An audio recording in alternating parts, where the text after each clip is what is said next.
Hey everyone, and welcome to Season 10 of the Choose UCalgary Podcast.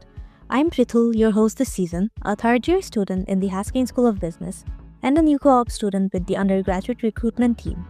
If you're thinking about joining UCalgary, you're in the right place. Each episode will dive into student life at UCalgary, chat with current students, and explore everything from faculties to campus resources. It's all about giving you a real feel for the UCalgary experience. Let's get started! I would like to take this opportunity to acknowledge the traditional territories of the peoples of the Treaty 7 region in southern Alberta, and acknowledge that the city of Calgary is also home to the Métis Nation of Alberta, Districts 5 and 6. As someone who moved to Calgary from abroad, I've developed a deep sense of gratitude for the opportunity to live, study, and connect with new friends and colleagues on the lands of the Blackfoot Confederacy, the Tsuut'ina First Nation, and the Stoney Nakoda Nations. It's important to remember that everything we do here at the University of Calgary, including podcast recordings, starts with these lands. Please keep this in mind as you listen to this podcast. Today I have Jolene Maude, the Assistant Registrar of Undergraduate Admissions at the University of Calgary, joining me to talk about all things admissions for high school applicants. So welcome to the podcast, Jolene. Thank you. Happy to be here. Yeah, it's so lovely to have you. How have you been? Very good. We'll get started with the questions. I have so many of them for you.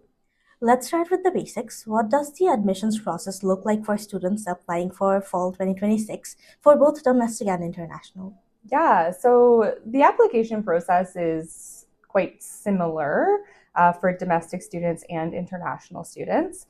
Folks that have international citizenship can apply right now, and then Canadian citizens and permanent residents will be able to start applying on October 1st. So like I said, like the overall process is quite similar regardless of where students are applying from. So really the very first step for a student that's considering the University of Calgary is to check out all of our programs online. So even just Google UCalgary Explore programs, and it pulls up the whole list of undergrad degree programs that exist at the U of C. So take a read through, and all of the information there is going to give you a really good idea of the courses that you need for admission and a general idea of the grades that you need to be competitive for admission as well. So once you've kind of looked through all of the different programs, decide on 2 different program choices, because you will have the opportunity to apply to 2 programs on your undergrad application. And that's kind of the next step, is to submit the application for admission. Ideally, you'll pay the application fee right at the time of applying, because it's the easiest way to submit the application fee, and then you won't be held up later on down the road. So as part of the application process, the other thing you're going to have to do is create what we call an EID. Write it down. This is your key to your UCalgary student portal, so your My UCalgary student portal, which is like the window into your application. So you're going to want to write that down so you have it later on. So you've submitted your application, you know your EID. The next step will be submitting all of your required documents. So in your student portal, you're going to see a to-do list of items that you need to submit to us so that we can do your evaluation. Make sure you understand those, read through them, see what they are, make sure you know what the deadlines are. And if there's anything there that you don't understand, or you don't know what it is, or you have questions at all, give us a call. Let us help you figure out what those are, because we need all of the things on your to-do list in order to evaluate you for admission. So that's kind of it. Once you've submitted all of your docs, then our team's going to take a look at your application, and we're going to say, yeah, you're admissible. Welcome to the University of Calgary, or at least that's what we hope. And that's going to be so fun. Also, that seems simple enough. You would expect it to be a more strenuous process, but hey, I could do that again. Totally. Yeah, we like to try to keep it straightforward, and we're always here to help. So always happy to answer questions. But a bit of a follow-up with that, there is an application fee associated with it, and it differs a bit for domestic students with domestic credentials versus international credentials. Could you speak a bit more to that? How could students go about paying it, or what the options are? Yeah, you bet. So students that have international credentials, so you've studied outside of Canada, you're going to be asked to pay $145 on the application. And then students who've only ever studied in Canada, so domestically, will be required to pay $125. And there's a couple of different ways to make that payment specifically for our international folks. But like I said, like the easiest, most effective way is to just pay with a credit card right at the time when you're submitting the application, because then it's done and you don't have to think about it to come back to it. It's also the fastest processing time. So when we're looking at kind of trying to meet those deadlines, some of the other payment methods can take up to like 7 days to be processed, whereas if you just pay right in the application, it'll be done right away, which is great. Moving on to more questions, another big one we get is about admissions requirements. So what do they generally look like? And a bit of a follow-up with that as well. A lot of students have confusions about whether they're competitive or not, or they don't feel too confident about the grades they have. So what would you say to them? Mm-hmm. Lots of different things. So yes, all of our undergraduate programs are competitive. So for students that are coming from high school, you're always going to need to present 5 30-level courses. And the courses that you need to present will be sort of specific to the program that you're applying into. With those required classes, we're looking at a competitive average. So we're doing the math to say what is the average on those 5 required courses in order to determine whether or not you meet that competitive admission requirement. There's a couple of different nuances for when we can use grade 11 classes and grade 12 classes and kind of combine them all together. I think we'll get to that in a little bit. But I think really if you're kind of not sure where you're sitting in terms of your academics, I think there's a few different pieces. The first is to be really strategic with your program choices on your application. So like I said, you can choose 2 different programs on your app. And so if you pick your most desired program, like you want to be a zoologist, cool, pick zoology as your first choice, kind of regardless of where you're sitting. There's really no downside to that. And then work really hard in your grade 12 year, really try to achieve that goal for yourself. And then your second choice, I would say, pick something that is less competitive. So use the information that we have online to figure out, okay, well, if I want zoology as my first choice, what program would be a little bit less competitive? So if my grades aren't quite high enough for zoology, I can be considered for my second choice instead. It's a really good way to be strategic with those 2 different program choices. If a student isn't admissible to their first choice, we're going to go on and look at you for your second choice. While we kind of wait and see what happens with your future grades, we can always go back and admit you to first choice later. So that's my first hot tip. And then the second piece is that there's a few different like pathway options for students that are applying to the UC, depending on kind of your own story, your personal lived experience, and all of those sorts of pieces. So a couple to touch on maybe quickly are our student access process. So this one is like pretty new for this year. We've had versions of it in the past, but really this year made some changes to our student access process. It's a pathway for students that have faced factors that have like negatively impacted their access to university admission. So thinking things like social or economic barriers, disability discrimination, acute illness, those types of things that have maybe had a pretty significant impact on your ability to access university. You'll have an opportunity in the application to say, yes, this feels like it fits with where I'm at and with my story and my experience. And then you'll be asked to submit a bit of a personal statement later on down the road so that those like non-academic factors can be considered alongside your academics in order to see if you're a really good fit for the institution and for your program. The other piece that we have is we have a number of different processes in place for any of our students that are self-identified as Indigenous, which again, you can do in the application. It's just a little ticky box if you want to disclose that. And then you'll sort of automatically be considered for all of these different sort of pathway or process options that we have for Indigenous students. And the last one is our university entrance program. So again, a separate pathway for students that maybe don't meet the competitive admission requirements for undergraduate studies, but still want to get started at the University of Calgary. Basically, in the university entrance program, you'll take classes through our open studies like registration category. to start working towards undergrad admission for like the next year. Ideally, you're kind of hanging out, taking classes in the university entrance program for a year, and you're using those courses to build towards admission to undergrad the next year. What I'm hearing is that students have a lot of options. So even if they don't feel too confident, there's a multitude of ways in which they could still apply. Yes, absolutely. And I think that's really the biggest thing is to submit your application, right? Get it in and then ask questions as well. Like I said, we're here. We don't take a summer break, right? We're always around. We have an awesome team of admissions officers and recruitment folks as well who are more than happy to answer those questions and kind of help you figure out what you need to do and which pathways you can kind of take advantage of to get started here at UCalgary. Speaking of getting started at UCalgary, there's a lot of questions about our applications. Just to put it out there, international applications opened up on August 15th, and domestic applications will open up on October 1st. So by the time this episode is out, it would have probably opened up. What are some advantages students might have for applying early? Yeah, there's no downside to applying early. I think that's maybe the way to think of it.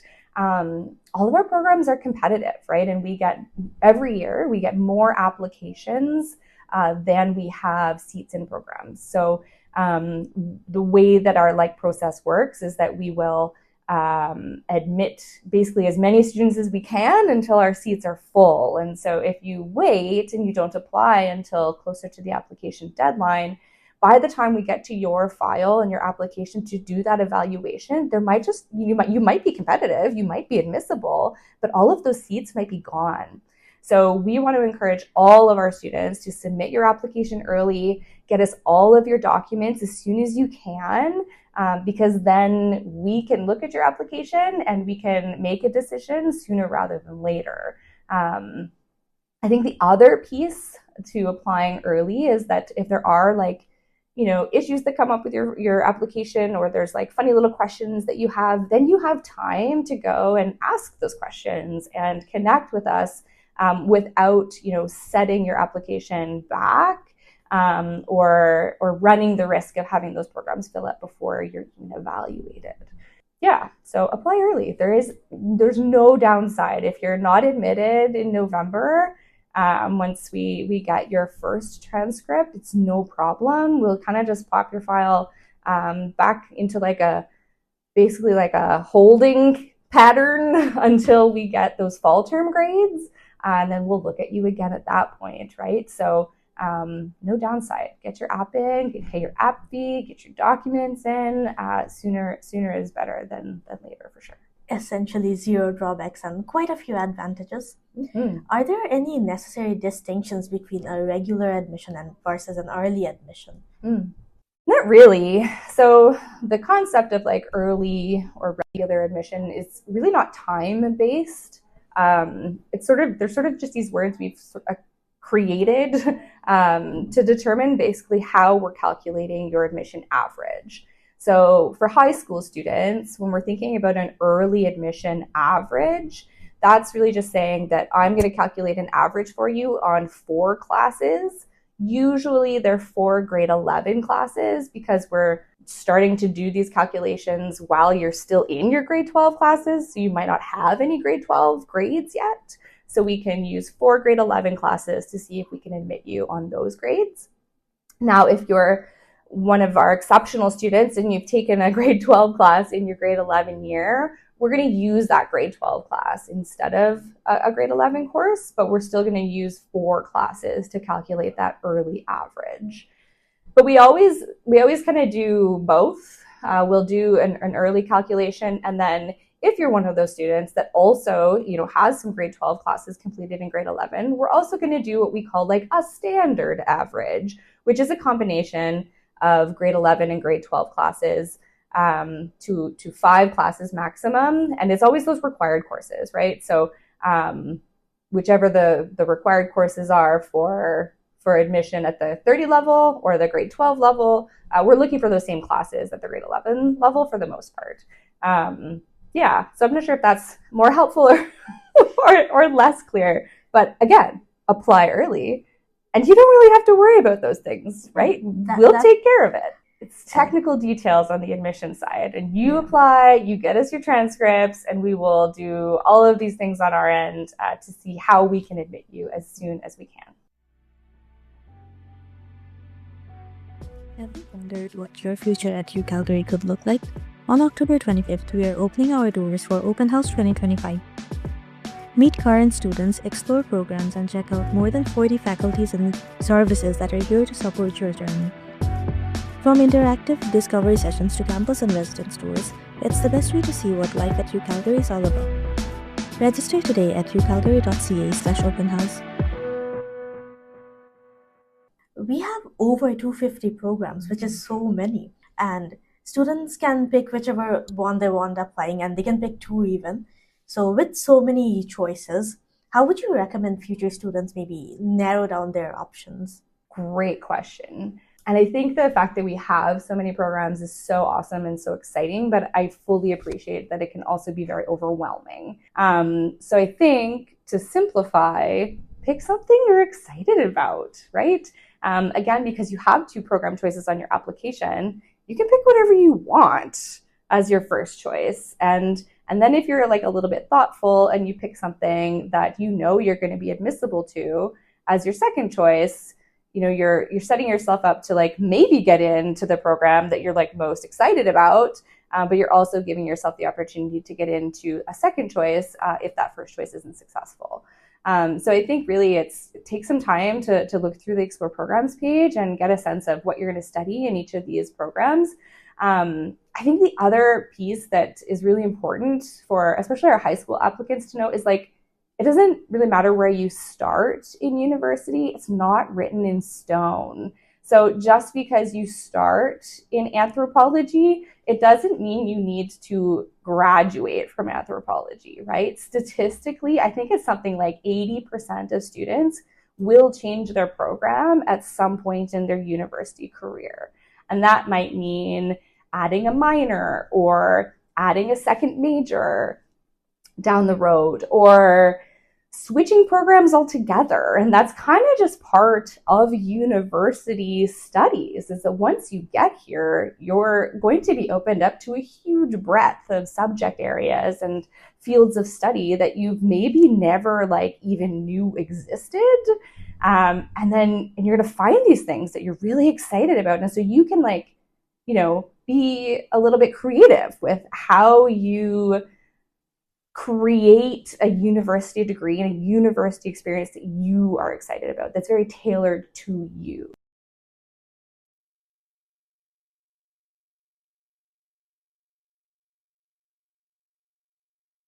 The fact that they can get exposure here and then go on to find things that interest them more, it's really nice. Yeah, it's such a cool time of life to figure out, what are you excited about and what do you want to learn? And there's lots of ways to explore those things and those areas. And I would say university has made learning exponentially more fun because you get to pursue what you're interested in. Speaking of interests, some people have so many of them, and we do have programs that kind of cater to that. So beyond just majors, we have things like dual degrees, double majors, embedded certificates, and minors. Could you talk a bit more about them and kind of tell us how those give students more flexibility? Yeah, so all of those different program pieces exist to give students the opportunity to kind of tailor the courses and the subject areas that they're taking and be recognized for that, right? So, the idea of doing a double degree means you're actually doing 2 separate degree programs at the same time. And so instead of walking away at the end of 4 years with 1 undergraduate degree, you're going to do an extra year of studies, maybe an extra 2 years, depending on how you take your classes, and you're going to get 2 degrees, right? If you do a double major, you're targeting a totally separate subject area within your same degree. So it's really just giving you all of these pieces are giving you the opportunity to tailor the courses you're taking and then be recognized for taking those specific classes. And it's certainly not something you need to figure out right out of the gates. you can't actually apply to most of these things right on the undergrad application for admission. For the most part, these changes will happen in like second, third, fourth year sometimes. If it's something that you're interested in and that you want to be doing. Yeah, that sounds so exciting, and it's so nice that we have so many options.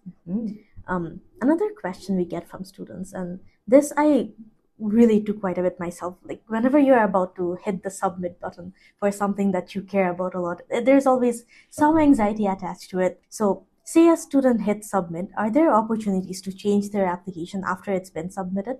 And does that affect the admissions review at all? Great question. The short answer is you can absolutely make changes to your application while the application is still open. So if you apply early, you apply in November, you can make changes to your program or to your application right up until March 1st when the application closes.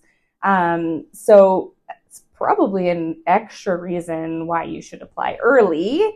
So apply early, and then, if you end up being in a position in, mid-February after we get fall term grades, if you don't have an offer yet, that's a good chance to call us and say, hey, I applied back in November. I don't have an offer yet. What can I do before March 1st in order to potentially make myself more successful or more competitive for admission?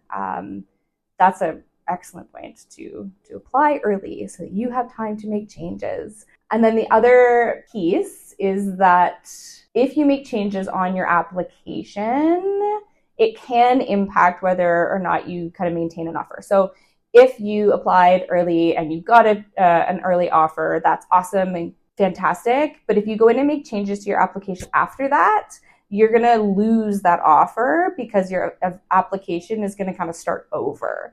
So if you don't have an offer, like, you're good to go. Get in there, make some changes, give us a call, figure out how to be more competitive. But if you have an offer of admission already, probably good to be a little bit thoughtful about whether or not you want to resubmit your application, because you will lose that offer that's already in place. So probably a good chance to give us a call and have a conversation as well. So we get a bunch of different types of students. We have international and domestic. Within domestic, outside of high school applicants, we also get a lot of transfer students.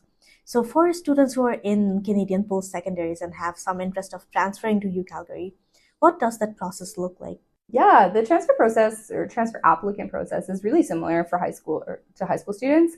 You still want to apply early. You still want to be strategic with your program choices.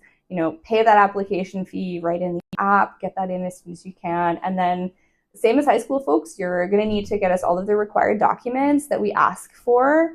If you're currently studying at another post-secondary, so you're in progress somewhere else right now, you're not going to have the chance to upload your in-progress transcripts until January. We really want to wait until those fall term grades are available before we do an evaluation on your application. So as of January 1st, you'll be able to upload those transcripts.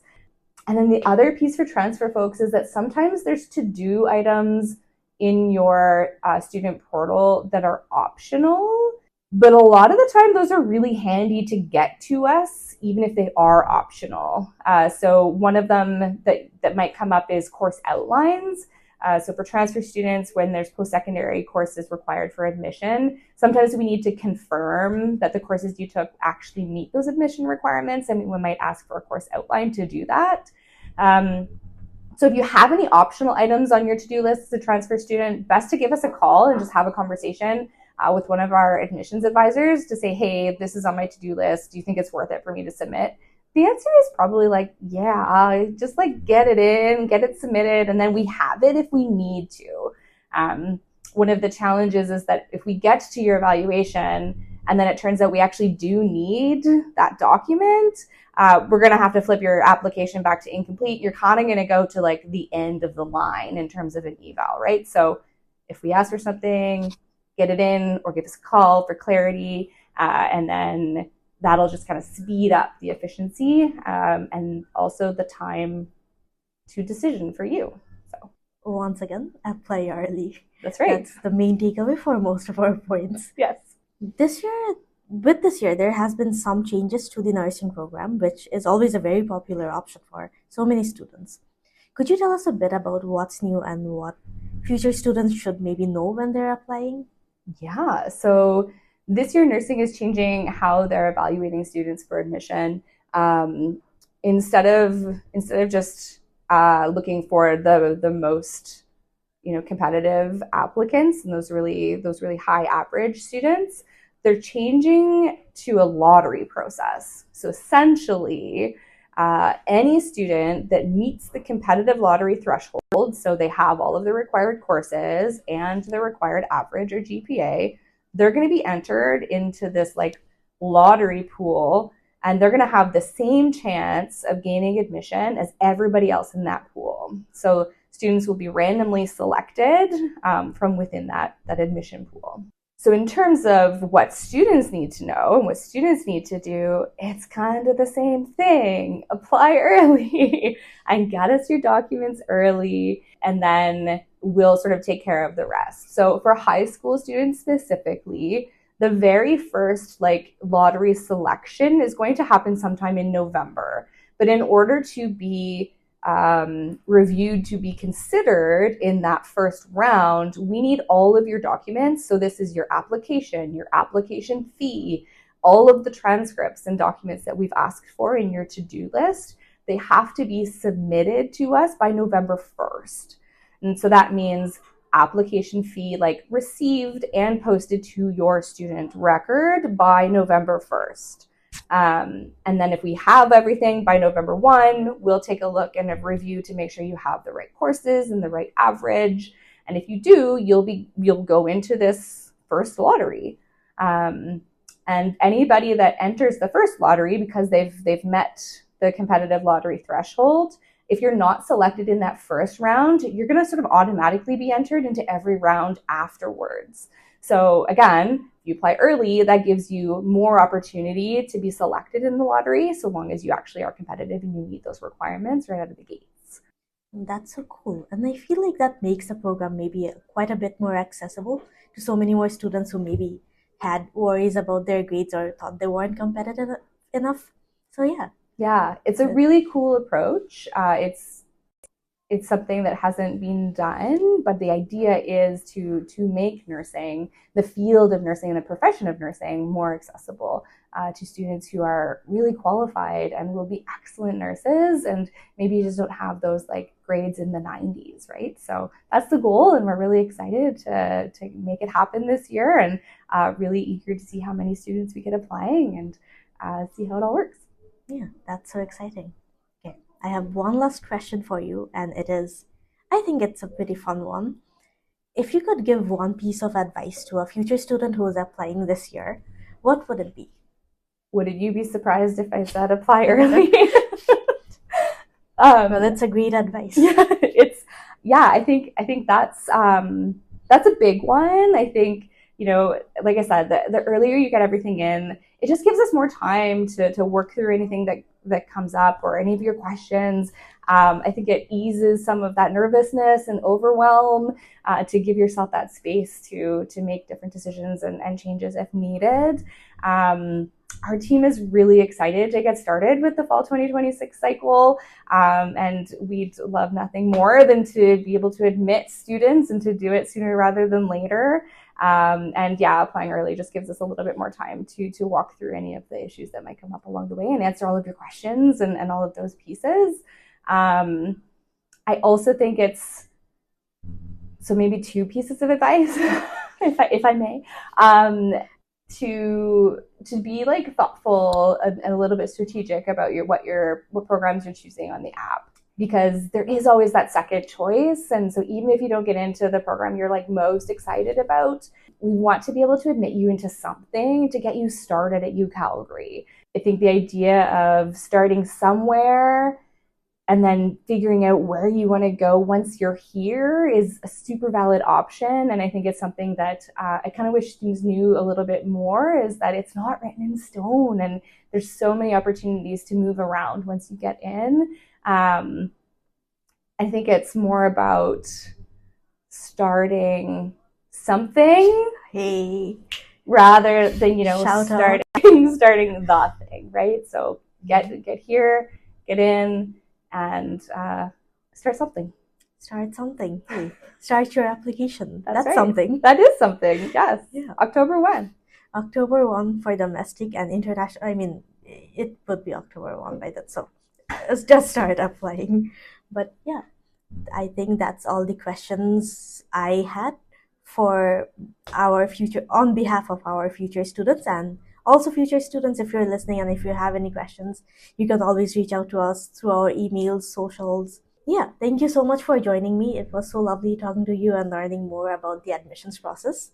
I myself learned quite a bit, and I'm sure our future students would also find this beneficial. So yeah, thank you for joining me. Thanks for having me. Happy Fall 26. Happy Fall 26 to those celebrating. Thank you for listening to another episode of Season 10 of the Choose UCalgary podcast. Remember to follow us on Instagram at choose.ucalgary and Facebook at UCalgaryFS to stay up to date on all things UCalgary for future students. DM if you have any questions, and stay tuned for the next episode. A huge shout out to Shulik Soundstage, a student-led music club right here on campus, for producing the amazing music you've heard throughout this episode. It's just one example of the incredible creativity and talent you'll find at UCalgary.